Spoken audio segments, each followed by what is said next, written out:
This is the Instant News, and here are the latest. CA Republicans flip 4 seats in House, surpassing all states. Destroying evidence, questioning Georgia's use of professional shredders to handle ballots. Can't help it. Xi Jinping congratulates Biden on being elected. New evidence confirms financial exchanges between Biden family and the CCP. Although many Democrats predicted a big victory in Congress before the election, the facts have been proven that the blue wave has not appeared.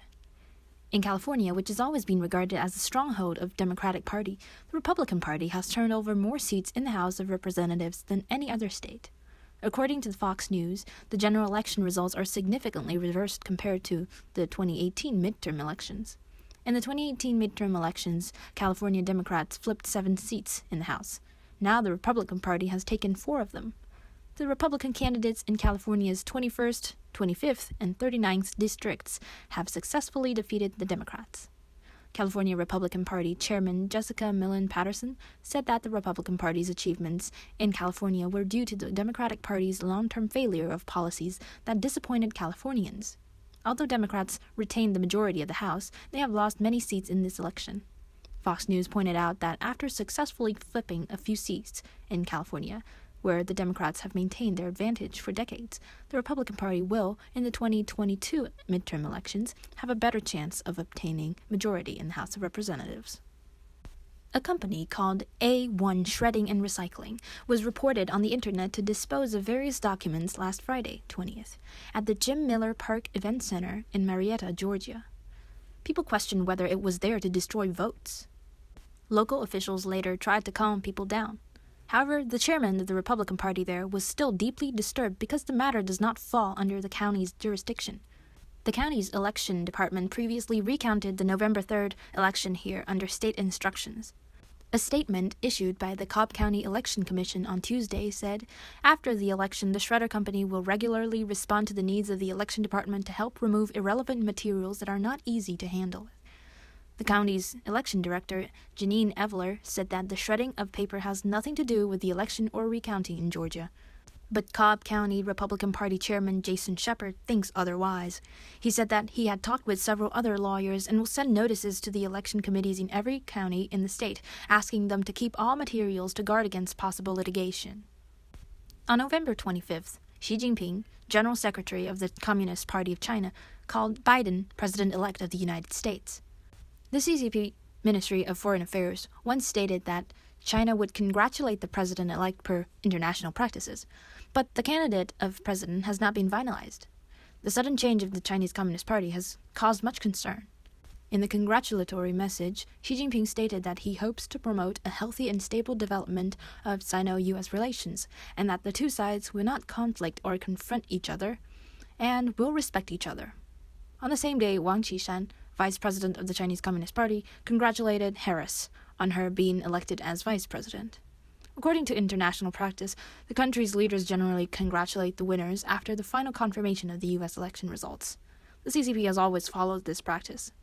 In response, current affairs critics have commented on social media that Xi just can't wait anymore. Since the spread of the CCP virus in the United States, the current President Trump, who advocates hardline containment of the CCP, has repeatedly expressed his unwillingness to talk to Xi Jinping for nearly 10 months. Biden said long before the election if he came to power, Trump's additional tariffs on Chinese goods would be lifted, and the policy of containment on the CCP would also be changed from intense pressure to joining hands with allies to let the CCP follow the rules. The so-called National Security Advisor Biden plans to appoint, Jake Sullivan, also advocated in 2017 that the United States should encourage the rise of China. Before the general election, the Biden Computergate scandal has deeply exposed the corrupt life of the Biden family and its association with the interests of the CCP. Giuliani, Trump's personal lawyer, believed that the CCP has already mastered Biden's son's, Hunter's, indecent video and used it to blackmail Biden. Chinese critic Jiang Feng bluntly stated that Biden and his son have long been bought out by the CCP. The outside world would generally believe that the CCP is deeply involved in fraud in this year's U.S. election. Following the 87 report issued by the 2 Senate committees on September 23rd, Hunter Biden, Burisma, and corruption, impact on U.S. government policies and related concerns. The Senate released the latest supplementary documents on Hunter Biden's overseas transactions on Thursday, November 19th. The supplement further proves the Biden family's direct money exchanges with the CCP regime. This document consists of two parts. The first part is a 5-page summary of the new materials made by the Senate, and the second part is the latest evidence provided by the informant Tony Bobulinski, which includes messages and email records between Bobulinski and Hunter, Biden and Hunter's agent John Robinson Rob Walker, as well as 2 investment plans prepared by Sinohawk for Huaxing. In the 5-page synopsis, the main points are as follows. 1. Discovery of the Biden family's white glove scapegoat, Rob Walker, who collected millions of dollars for Hunter Biden's Huaxing, which is closely related to the CCP. 2. Hunter Biden's very close relationship with Ye Jianming, the boss of Huaxing. Not only is Ye's lawyer in the U.S., but he also discussed the acquisition of Rosneft stock with Ye. 3. The 2 investment plans shows that Hunter Biden used his father's reputation as a key figure in establishing overseas relations for Huaxing. Thank you for watching. If you enjoyed the video, please like, comment, and subscribe to our channel, and don't forget to turn on the bell to receive our latest notifications.